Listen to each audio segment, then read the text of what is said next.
উদ্দেশ্যে ডক্টর মোহাম্মদ ইউনূস রওনা হয়েছেন কিনা? শম্পা এখন পর্যন্ত রওনা হয়নি, তবে কিছুক্ষণের মধ্যেই এখান থেকে রওনা হওয়ার কথা রয়েছে এবং 4:15টায় তিনি তার নিজ বাসভবন গুলশানে এখানে এসেছেন। এবং আমরা যেটি দেখেছি, তিনি আসার আগ থেকেই এর আশপাশে যে অলিগলি রয়েছে সেগুলোতে নিরাপত্তা ব্যবস্থা বাড়ানো হয়েছে এবং এখন পর্যন্ত সেই নিরাপত্তা ব্যবস্থার বলয়েই রাখা হয়েছে। যদি আমরা এর আশপাশে যান চলাচল কিছুটা বন্ধই রয়েছে, জরুরি প্রয়োজন ছাড়া যান চলাচল করছে না, তবে আমরা যে আশপাশে যেটি দেখছেন যে একেবারে তার বহনকারী যে গাড়ি সেটিও রেডি রয়েছে, একেবারে প্রস্তুত।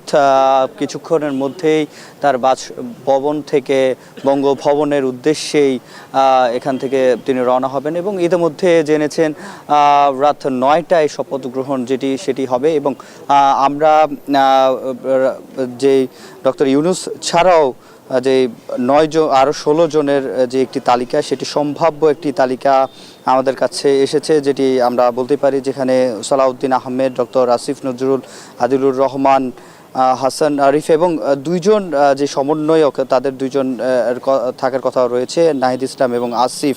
এই সব মিলিয়ে মোট 16 জনের যে একটি তালিকা, সেটি সম্ভাব্য তালিকা বলবো। এখন পর্যন্ত যেহেতু বলা যায় এখনও শপথ গ্রহণ হয়নি, সেক্ষেত্রে এই তালিকাটি এখন পর্যন্ত আমরা জানি। এবং যেহেতু তিনি প্রধান রয়েছেন ডক্টর ইউনূস, সেক্ষেত্রে তিনি যখন পৌঁছাবেন বঙ্গভবনে এবং রাত 9টার আগে পৌঁছানোর কথা রয়েছে, আমরা এখানে যারা কর্মকর্তা কর্মচারী রয়েছেন তাদের সাথেও কথা বলেছি।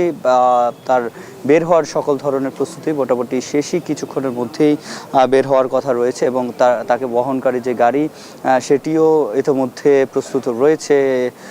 এবং এর আশপাশের যে মানুষ, সারা দেশের মানুষই মূলত তাকিয়ে আছে যে কি হবে শপথ গ্রহণের পর, কারা কারা থাকছেন, তাদের মেয়াদ কতদিন হবে, তারা কি রূপরেখা নিয়ে আসছেন এবং জনগণ ডক্টর ইউনূস সহ যারা উপদেষ্টা রয়েছে তাদের দিকেই তাকিয়ে আছেন এই মুহূর্তে। এবং এই বৈষম্য বিরোধী ছাত্র আন্দোলন সে কোটা সংস্কার দিয়ে শুরু হয়েছিল, সেক্ষেত্রে তারপরে রাষ্ট্র সংস্কারের একটি কথাই তারা বলছেন এবং এই রাষ্ট্র সংস্কারের উদ্দেশ্য নিয়েই এবং সেই সাথে মানুষের অধিকার ফিরিয়ে দেওয়ার যে বিষয়গুলো সেগুলো নিয়েই যে অন্তর্বর্তীকালীন যে সরকার সেটি গঠনের জন্য উদ্যোগ নেওয়া হয় এবং সেই সাথে রাষ্ট্রপতি ও প্রধান যে ডক্টর ইউনূসকে প্রধান উপদেষ্টা হিসাবেও তিনি জানান। এবং এরপরে বাকি যে উপদেষ্টা 16 জনের কথা বলছিলাম, যেখানে 2 জন বৈষম্য বিরোধী ছাত্র আন্দোলন যে সমন্বয়ক 2 জন থাকারও কথা রয়েছে সম্ভাব্য তালিকায় আমরা দেখেছি। বাকি যারা রয়েছেন সকলেই যেটি বলছে যে বৈষম্য বিরোধী ছাত্র আন্দোলনের পক্ষ থেকেও যেহেতু একটি তালিকা বঙ্গভবনে পাঠানো হয়েছে, সেক্ষেত্রে তারা যেটি বলছে, তারা যারা দেশ জাতি এবং সামগ্রিক যে বৈষম্যের বিরুদ্ধে কাজ করবে কিংবা বৈষম্য সমাজে কমানোর ক্ষেত্রে কাজ করবে, তাদেরকে তারা তালিকায় রেখেছেন। এবং তারপরে রাষ্ট্রপতি 3 বাহিনী প্রধানের সাথে আমরা দেখেছি বঙ্গভবনে বৈঠক করেছেন। তারপরে যারা রাজনীতিবিদ রয়েছেন এবং বিভিন্ন দলের প্রতিনিধিদের সাথে কথা বলেছেন, রাজনৈতিক দলের সাথে কথা বলেছেন এবং ব্যবসায়ী নেতারাও যুক্ত ছিলেন, তারা কথা বলেছেন। এবং রাষ্ট্রপতি যেহেতু এখন প্রধানমন্ত্রী নেই, সেক্ষেত্রে রাষ্ট্রপতি অভিভাবকের ভূমিকা পালন করছেন। তিনি সবাইকে নিয়ে বসেছেন, সবার সাথে আলোচনা করেছেন। আলোচনার প্রেক্ষিতে একটি অন্তর্বর্তীকালীন যে সরকার সেটি গঠিত হচ্ছে এবং এর মধ্যে প্রধানের কথা যেহেতু সবাই জানি, কালকে থেকে আমরা জানছি এবং সম্ভাব্য তালিকা ইতিমধ্যে পৌঁছে গেছে।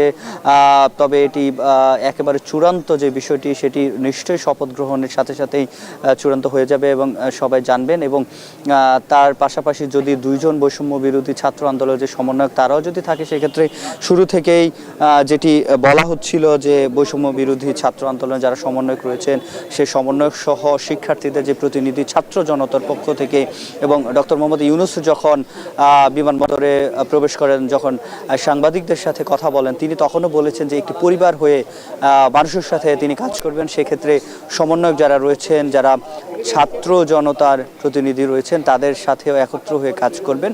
তবে সবাইকে ধৈর্য ধরে এবং তার কাজে সহযোগিতা করার জন্য এবং বিশৃঙ্খলা না করার জন্য তিনি আহ্বান জানিয়েছেন। তো এই ছিল নাফি আমার কাছে গুলশান থেকে সবশেষ। দেখছেন সান্ধ্যবাজার।